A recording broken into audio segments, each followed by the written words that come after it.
Hi అండి. నమస్తే. నేను మీ Manasa. Welcome back to M and M's crazy kitchen.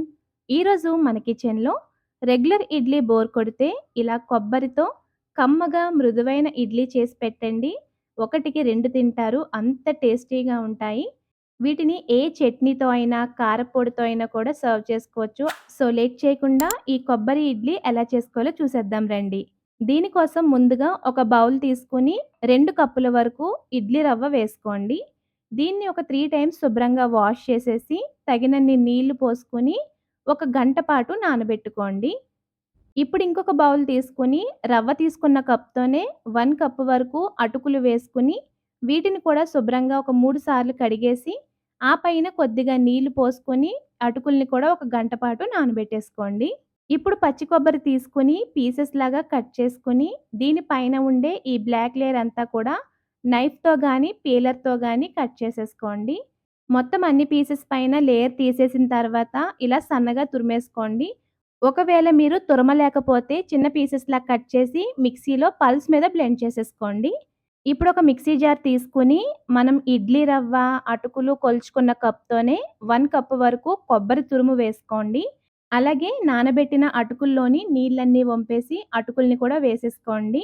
ఇప్పుడు ఈ రెండింటిని కలిపి ఫస్ట్ ఒకసారి బ్లెండ్ చేసుకున్నాక, ఇందులో అరకప్పు వరకు పెరుగు యాడ్ చేసుకోండి. ప్రతి ఇంగ్రీడియెంట్ మనం సేమ్ కప్పుతోనే మెజర్ చేస్తున్నామండి. సో, ఇప్పుడు వీటన్నింటిని కూడా మెత్తగా బ్లెండ్ చేసి ఒక బౌల్‌లోకి ట్రాన్స్‌ఫర్ చేసుకోండి. రుబ్బేటప్పుడు నేనైతే ఇంక ప్రత్యేకించి వాటర్ కలపలేదండి. ఒకవేళ మీకు టైట్‌గా ఉన్నట్లనిపిస్తే 1 ఆర్ 2 టేబుల్ స్పూన్స్ వరకు వాటర్ యాడ్ చేసి బ్లెండ్ చేసేసుకోండి. ఇప్పుడు ఈ పిండిలోకి నానబెట్టిన రవ్వని వాటర్ అంతా కూడా ఇలా పిండేసి వేసుకోండి. ఇప్పుడు ఈ పిండిని ఇడ్లీ రవ్వని కూడా బాగా కలిసేట్టు కలిపిన తర్వాత, ఇందులో రుచికి తగినంత సాల్ట్ కూడా యాడ్ చేసుకొని మళ్ళీ కలిపేసేయండి. ఇప్పుడు దీనిపైన మూత పెట్టేసి పిండిని ఒక గంట పాటు పక్కన పెట్టుకోవాలి. ఇప్పుడు ఇడ్లీ రేకులకి కాస్త ఆయిల్‌ని గ్రీస్ చేసుకోండి. అలాగే స్టీమర్‌లో వాటర్ యాడ్ చేసుకొని హీట్ చేసుకోండి.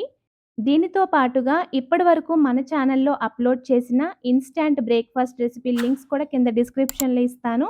ఒకసారి చూడండి. గంట తర్వాత చూస్తే రవ్వ నీటి శాతాన్ని పీల్చుకొని పిండి కాస్త దగ్గర పడుతుంది. సో, ఒకసారి కలిపి ఎంత వాటర్ కావాలో ఆ వాటర్ కొంచెం అడ్జస్ట్ చేసి వేసుకోండి. నేనైతే ఇక్కడ 3-4 టేబుల్ స్పూన్స్ వరకు వాటర్ యాడ్ చేసి మిక్స్ చేశాను. ఇడ్లీలు వేసే ముందు మీరు ఒకసారి సాల్ట్ కూడా చెక్ చేసుకొని కలుపుకోండి. చూడండి, మనకి ఇడ్లీ పిండి అయితే రెడీ అయిపోయింది కదా! ఇప్పుడు ఇడ్లీలని ప్రిపేర్ చేసేసుకొని స్టీమర్‌లో పెట్టేసి మూత పెట్టి లో టు మీడియం ఫ్లేమ్‌లో ఆవిరి పైన ఉడికించుకోవాలి.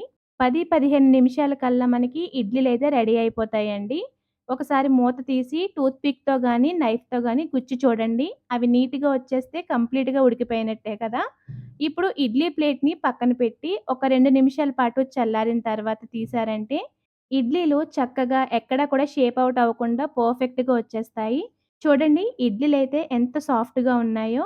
ఒకవేళ మీకు ఇడ్లీ నచ్చలేదనుకోండి, మనం ఇడ్లీ పిండితో అట్లులాగా వేసుకుంటాం కదా! సో, అలా వేసుకున్నా కూడా ఈ పిండితో చాలా బావుంది. అలా కూడా ట్రై చేయండి.